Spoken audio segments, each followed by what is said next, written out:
Mars media நேயர்களுக்கும் அன்பர்களுக்கும் இந்த நாள் இனிய நாளாக அமைய எல்லாம் வல்ல இறைவனை பிரார்த்திக்கின்றோம். இந்த சேனல் உங்களுக்கு பிடிச்சிருந்தா மறக்காம சப்ஸ்கிரைப் பண்ணுங்க, ஷேர் பண்ணுங்க, லைக் பண்ணுங்க, கமெண்ட் பண்ணுங்க. சுய உதவிக்குழு பான் கார்டுகளுக்கு மார்ஸ் மீடியா நேயர்கள் எல்லாருக்கும் ஜோதிட குருஜியின் இனிய வணக்கங்கள். இந்த பதிவில் நம்ம பிப்ரவரி மாத ராசி பலன் பார்க்க போகிறோம். இந்த பிப்ரவரி மாதத்தில் கிரகநிலைகள்னு பார்த்தீங்கன்னா மேஷ ராசியில் குரு பகவான் அற்புதமாக இருக்கார். கன்னி ராசியில் கேது பகவான், துலாம் ராசியில் சந்திர பகவான், தனுசு ராசியில் சுக்கிர பகவான், செவ்வாய் பகவான் 2 பேரும் இருக்கா. இந்த சுக்கிர பகவான் 13/2/2024 மகர ராசிக்கு ஜம்ப் பண்ணிடுறார்.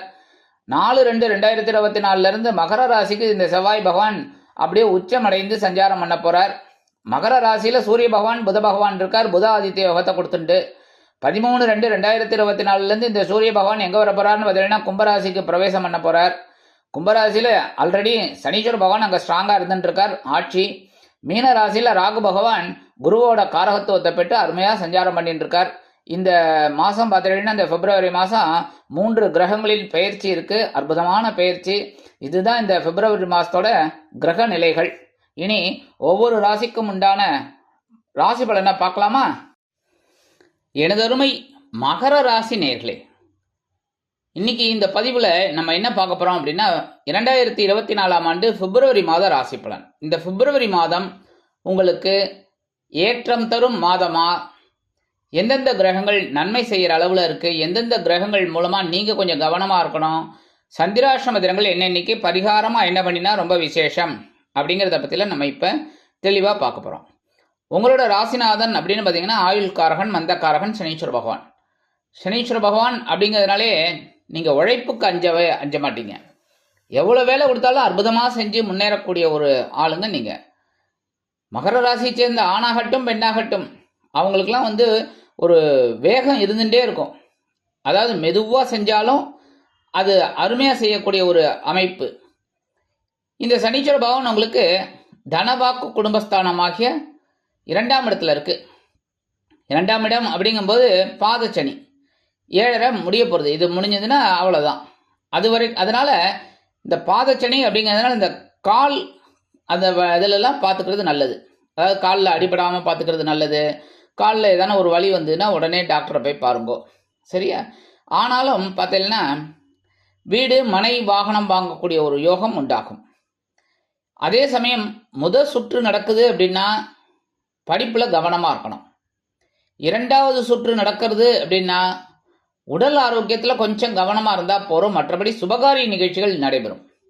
3வது சுற்று அப்படின்னா கண்டிப்பாக உடல் ஆரோக்கியத்தில் சிறப்பாக்கற எடுத்துக்கணும். 3-12 குடை அதிபதி குரு பகவான். இந்த குரு பகவான் பார்த்தீங்கன்னா உங்களுக்கு விரையாதிபதி, அதே சமயம் சகாயாதிபதி. உங்களோட முயற்சிக்கு ஏற்றபடி செலவுகளும் இருக்கும். அந்த வகையில் இந்த குரு பகவான் சுகஸ்தானமாக 4ஆம் இடத்துல இருக்கார். 4ஆம் இடம் அப்படிங்கும்போது உடல் ஆரோக்கியத்தில் கொஞ்சம் கவனமாக இருந்தால் போகிறோம். அதேமாதிரி தாயாரோட உடல் ஆரோக்கியத்தில் சிறப்பு அக்கறை எடுத்துக்கிறது நல்லது. ஆனாலும் இந்த வெளியூர் அல்லது வெளிநாட்டு பயணங்களின் மூலம் உங்களது வாழ்க்கையில் பல நல்ல திருப்பங்கள் ஏற்படும். சில பேருக்கு வீடு மனை வாகனம் வாங்கக்கூடிய யோகம் உண்டாகும். பொன்பொருள் ஆடை ஆபரண சேர்க்கை உண்டாகும். எடுக்கிற காரியங்கள்லாம் அற்புதமாக டக்குன்னு முடியும். திடீர்னு ஒரு வெளியூர் பிரயாணம் உங்களுக்கு உண்டாகலாம். உடல் ஆரோக்கியத்தில் சிறப்பு அக்கறை எடுத்துக்கணும். அதான் மறுபடியும் நான் சொல்கிறேன்.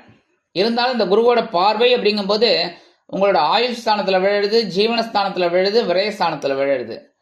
அதனால ஜீவன விஷயமா உங்களுக்கு செலவுகள் இருக்கும். அதாவது உத்தியோக நிமித்தமாக இல்லைன்னா தொழில் வியாபார நிமித்தமாக சில செலவுகள் உங்களுக்கு இருக்கலாம்.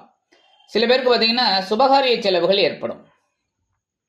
4-11 கோடி அதிபதி செவ்வாய் பகவான் அவர் எங்கே இருக்காருன்னு பார்த்தீங்கன்னா விரயஸ்தானத்தில் இருக்கார்.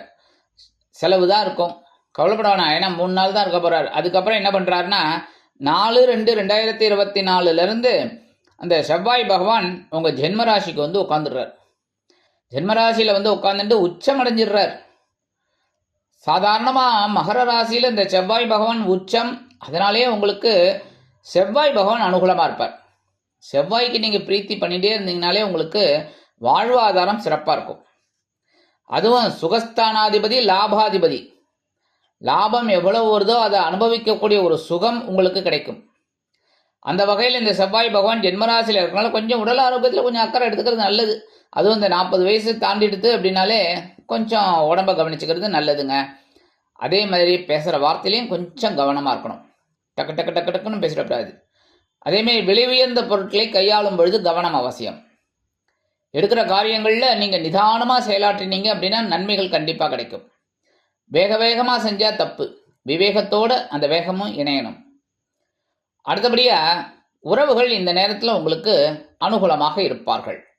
உத்தியோகத்தில் எதிர்பாராத சில திருப்பங்கள் ஏற்படலாம். தொழில் வியாபாரம் அருமையாக நடைபெறும்.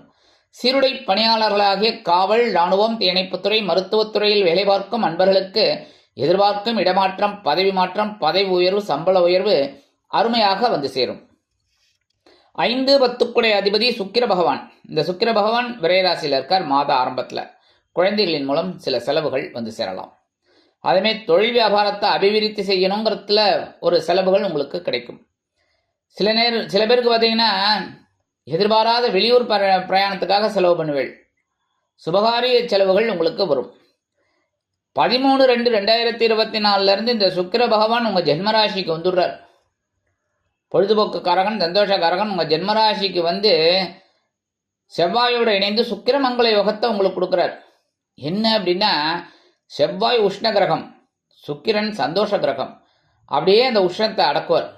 அதனாலே உங்களுக்கு சில நன்மைகள் காத்திருக்கு. சில பேருக்கு பார்த்தீங்கன்னா உத்தியோகத்தில் எதிர்பாராத ஒரு வருமானம் வரும். ரொம்ப நாளாக அந்த பெண்டிங் வச்சுருந்த அரியர்ஸ் அதெல்லாம் கிடைக்கிறதுக்கு வாய்ப்புகள் நிறையவே இருக்குது. அதேமாரி மனசில் கொஞ்சம் சந்தோஷம் இருக்கும். சில பேருக்கு வந்து எதிர்பாராத இடமாற்றம் கிடைக்கலாம். 6, 9 அதிபதி புதன், அதாவது பகைருண ரோகாதிபதி, பாக்கியாதிபதி. இந்த புத பகவான் ஜென்மராசியில் இருக்கார். ஜென்மராசியில் இருக்கும்போதே ஓரளவுக்கு உங்களுக்கு அனுகூலம் இருக்குது. எல்லா விஷயத்துலையும் நீங்கள் கொஞ்சம் திட்டம் போட்டு வேலை செய்கிறீங்க. அது அற்புதமாக நிறைவேறும். அதுவும் மாத ஆரம்பத்தில் சூரிய பகவானோடு இணைந்து புதாதித்ய யோகம் பெற்று சஞ்சரிக்கிறார். இந்த சூரிய பகவான் 12ஆம் தேதி வரைக்கும் அங்கே இருக்கார். கூடவே புத பகவானோட இருக்கார். அதனாலேயே உங்களுக்கு சில நன்மைகள் காத்திருக்கு. அதுவும் இந்த படிக்கிற குழந்தைகள், கல்வி பயிலும் மாணவ மாணவிகள் கல்வியில் அற்புதமான ஒரு வளர்ச்சியை காண்பார்கள். மனதில் சந்தோஷம் அதிகரிக்கும். எழுத்துத்துறையில் இருப்பவர்களுக்கு புதிய வாய்ப்புகள் மிளிரும். கலைத்துறை நண்பர்கள் வாய்ப்புகளுக்காக காத்திருந்த நிலை மாறி வாய்ப்புகள் அதிகம் கிடைக்கப் பெறுவார்கள். தந்தையாரின் உடல் ஆரோக்கியம் சிறப்பாக அமையும். அஷ்டமாதிபதி சூரிய பகவான் ஜென்மராசியில் இருக்கார். ஜென்மராசியில் இருந்தாலே ஏன்னா இந்த சூரிய பகவான், செவ்வாய் இதெல்லாம் வந்து உஷ்ணமான கிரகங்கள். இந்த உஷ்ண கிரகங்கள் ஜென்மராசியில் இருந்தாலே மனசில் ஒரு சந்தோஷம் இருக்கோ இல்லையோ கொஞ்சம் சங்கடம் இருக்கும். உடல் ஆரோக்கியம்னு பார்த்தீங்கன்னா ஒரு நாள் மாதிரி ஒரு நாள் இருக்காது. ஒரு நாள் பார்த்தீங்கன்னா சூப்பராக இருப்பீங்க, ஒரு நாள் பார்த்தீங்கன்னா உடம்பு முடியலையேன்னு உட்காந்துட்டு இருப்பீங்க. அதேமாதிரி சில நேரங்களில் பார்த்தீங்கன்னா சந்தோஷமாக இருப்பீங்க, சில நேரங்களில் கொஞ்சம் கடுப்பாகவே இருப்பீங்க. அதுவும் அந்த அஷ்டமாதிபதி வேற. அதனால் கண்டிப்பாக உடல் ஆரோக்கியத்தில் கவனம் எடுத்துக்கோங்க. அதேமாரி வெளியூர் அல்லது வெளிநாட்டு பயணங்கள் அப்படிங்கும்போது அதெல்லாம் வந்து திட்டம் போட்டு ஸ்கெட்ச் போட்டு நீங்கள் ஒர்க் பண்ணுறது நல்லது. வெளியூர் அல்லது வெளிநாட்டு பயணங்கள் உங்களுக்கு நல்ல விதத்தில் அமையும். அதனால தான் சொல்கிறேன். அதனால் திட்டம் போட்டு செயல்படுத்தினீங்கன்னா உங்களுக்கு வெற்றிகள் கண்டிப்பாக கிடைக்குங்க. உத்தியோகத்தில் இருக்கிறவங்கெல்லாம் கண்டிப்பாக மேல் அதிகாரிகளை கொஞ்சம் அனுசரித்து போங்க. தொழில் வியாபாரம் அப்படிங்கும்போது கண்டிப்பாக கவனம் வேணும். கவனச்சிதறல் இருந்தது அப்படின்னா தொழில் வியாபாரம் அதாக இருக்காது. அதனாலேயே கவனச்சிதறல் இல்லாமல் கவனமாக இருந்தேன்னா ரொம்ப நல்லது. 13/2/2024 முதல் இந்த சூரிய பகவான் எங்கே வரப்போறாருன்னு பார்த்தீங்கன்னா தனவாக்கு குடும்பஸ்தானத்துக்கு வரப்போறார். ஏற்கனவே அங்கே யார் இருக்கா? தனவாக்கு குடும்பஸ்தானத்தில் சனீஸ்வர பகவான் இருக்கார், உங்கள் ராசிநாதன். அவரோட ஐயா சூரிய பகவானும் சேர்ந்து இணைந்து கோலாட்டம் போட போகிறார். ஏற்கனவே தனவாக்கு குடும்பஸ்தானத்தில் இருந்துட்டு நீங்கள் பேசுகிற பேச்சுக்களை சில பேர் வந்து தப்பாக எடுத்துக்கிறாங்க. இப்போ சூரிய பகவானும் இணைஞ்சிடுறார் அப்படிங்கிறதுனால கொஞ்சம் நீங்கள் பேசுகிற வார்த்தையில் கவனமாக இருக்கணும். அதேமாரி வாக்குறுதிகள் யாருக்காவது கொடுக்குறீங்க அப்படின்னா கொஞ்சம் யோசித்து கொடுக்கறது ரொம்ப நல்லது. சட்டு போட்டுன்னு கொடுத்துட்டு மாட்டின்னு முழிக்கக்கூடாது. அதேமாரி குடும்ப உறுப்பினர்களிடம் அனுசரித்து நடந்து கொள்வது நல்லது. இந்த சர்ப கிரகங்கள்னு சொல்லக்கூடிய சாயா கிரகங்கள் ராகு பகவான் சகாயஸ்தானமாகிய 3ஆம் இடத்துல இருக்கார். கேது பகவான் பாக்கியஸ்தானமாகிய 9ஆம் இடத்துல இருக்கார். அற்புதம். ரொம்ப தைரியம் அதிகமாக இருக்கும். ராகு பகவான் நிறைய தைரியத்தை கொடுப்பார், பிரம்மாண்டமான ஒரு தைரியத்தை கொடுப்பார். அதுக்காக பாகுபலி மாதிரி அப்படியே சிவலிங்கத்தை தூக்கிட்டு ஓடப்படாது. புரியுதா? தைரியத்தை கொடுத்துட்டாருன்னு. தைரியம் உண்டு. அந்த தைரியத்தை நீங்கள் யூஸ்ஃபுல்லாக எடுத்துக்கணும். அதே மாதிரி கேது பகவான் உங்களுக்கு பாக்கியத்தை கொடுக்குறார். பாக்கியம் அப்படின்னாலே அனுபவிக்கிறது. இவன் என்ன புண்ணியம் பண்ணானோ பாக்கியவான் அப்படின்னு சொல்லுவாங்க பார்த்தீங்களா? அந்த மாதிரி பாக்கிய ஸ்தானத்தில் இருந்துட்டு கேது பகவான் உங்களுக்கு சில நன்மைகளை கொடுத்துட்டுருக்கார். அதெல்லாம் அனுபவிச்சுக்கோங்க. அதுக்கெல்லாம் ஒரே வழி என்னென்னா, புனித தலையாத்திரை செல்வது, பக்கத்தில் இருக்கிற கோவிலுக்கு போயிட்டு வருது, ஆன்மீக விஷயங்களை பேசினாலே உங்களுக்கு அற்புதமான பலன்கள் கண்டிப்பாக கூடி வரும். எடுக்கிற காரியங்கள்லாம் அற்புதமாக நிறைவேறும். தந்தையாரின் உடல் ஆரோக்கியம் சிறப்பாக இருக்கும். தந்தையாரின் மூலம் நீங்கள் எதிர்பார்த்த உதவிகள் கிடைக்கும். இந்த மாதம் சந்திராஷ்டம தினங்கள் 25/2/2024, 26/2/2024. இந்த 2 தினங்களில் நீங்கள் எச்சரிக்கையாகவும் பொறுமையாகவும் நிதானமாகவும் கவனமாகவும் நடந்து கொண்டிருந்தால் கண்டிப்பாக நன்மைகள் இரட்டிப்பாகும். இந்த சந்திராஷ்டம தினத்தன்னைக்கு பக்கத்தில் இருக்கிற கோயிலுக்கு போயிட்டு விநாயகர் பெருமானுக்கு நெய் தீபம் ஏற்றி வழிபாடு பண்ணுங்கோ. அது பண்ணுறதுனால இந்த சந்திராஷ்டம தினங்களினால் வரக்கூடிய அந்த சங்கடங்கள்லாம் கொஞ்சம் குறையும். சரி, பரிகாரமாக என்ன பண்ணினா ரொம்ப விசேஷம் அப்படின்னா, இது 29 நாள் இந்த பிப்ரவரி மாதம்.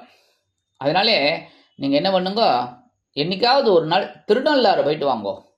என்றைக்கு வேணாலும், சனிக்கிழமை தான் போகணுங்கிறது இல்லை. சனிக்கிழமை போனால் விசேஷம், சனிக்கிழமை இல்லைனாலும் என்றைக்கு உங்களுக்கு லீவு கிடைக்கிறதோ திருநள்ளாறு போயிட்டு வாங்கோ.